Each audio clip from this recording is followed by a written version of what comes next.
Салам достор, Таттуу ашкана каналына кош келиңиздер. Бүгүн сиздер менен баткен күрүчүнөн аш басабыз. Андагы өзгөчөлүктөрдү билгиңиздер келсе, мен менен чогуу бирге болуңуздар. Алгач 2-3 баш пиязды шакекче түрүндө туурап алабыз. Сабизди да майда таякча түрүндө туурайбыз. Негизи бул күрүч майды көп талап кылат. Мен бүгүн 700 грамм күрүч демдейм. Ал үчүн мага 300 мг өсүмдүк майы керектелет.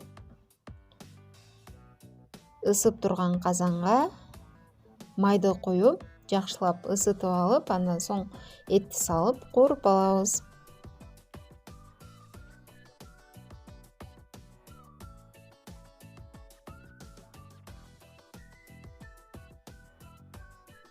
Эми пиязды салып, кызарта кууруп алабыз. Аштын өңү дал ушул пиязга көз каранды болот.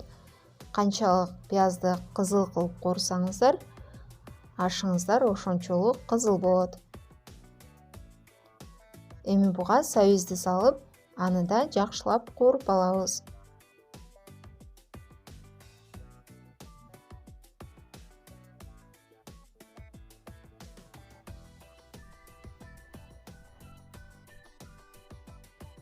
Сабизди да кууруп алдык. Эми буга этти көмө тургандай кылып муздак суу куябыз. Бул жол менен менде 800-900 мг суу керектелди. Эми аны жай отто, жок дегенде 20-30 мүнөт кайнатабыз. Эгерде убактыңыз кенен болсо, анда 1 саат, 1,5 саатка чейин кайнатсаңыз эң даамдуу аш болот. Бул учурда күрүчтү даярдап алабыз. Андагы керексиз чөптөрдү, таштарды терип алган соң тазалап жууйбуз да жылуу сууга 20-30 мүнөткө чылап коебуз. Күрүчтүн сактоо мөөнөтү канчалык узак болсо, ошончолук суу көтөрүмдүү болуп, эзилбей жакшы бышат. Мынакей күрүчүбүз сууну сиңирип алды. Эми калган суусун башка идишке куюп алабыз.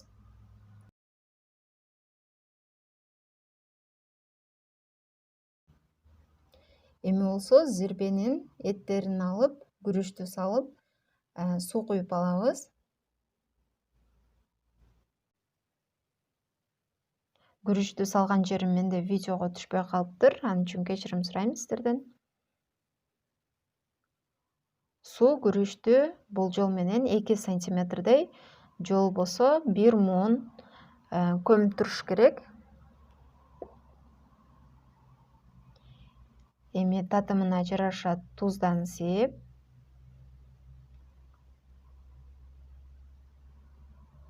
бардык жери тегиз быша тургандай кылып, тегиз кайнатабыз.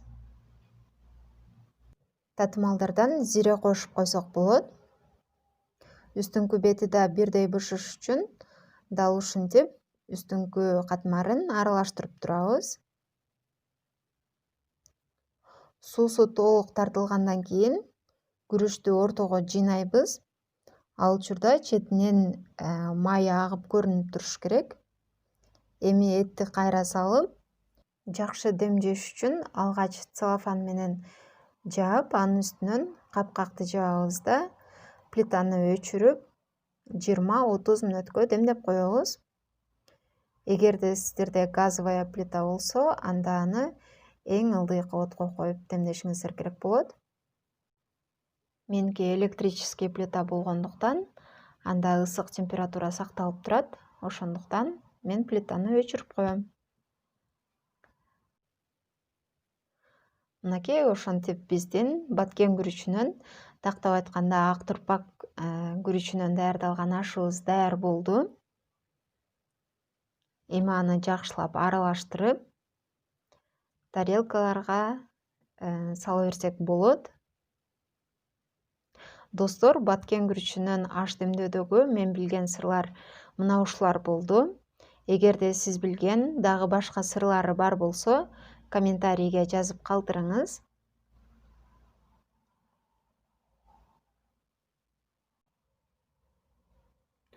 бул күрүчтүн ашын жеп, бирок кандай даярдашты билбей аткандар болсо, бул видео сиздерге пайдалуу болду деген ойдомун. Андай болсо, достор, каналга катталып, лайк басып, жакындарыңыз менен бөлүшүп коюңуз.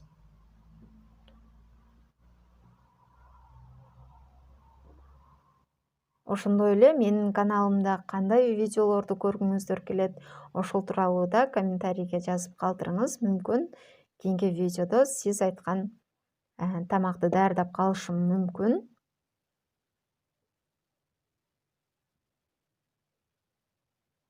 Тамагыңыздар таттуу болсун. Кийинки видеолордон көрүшкөнчө саламатта калыңыздар.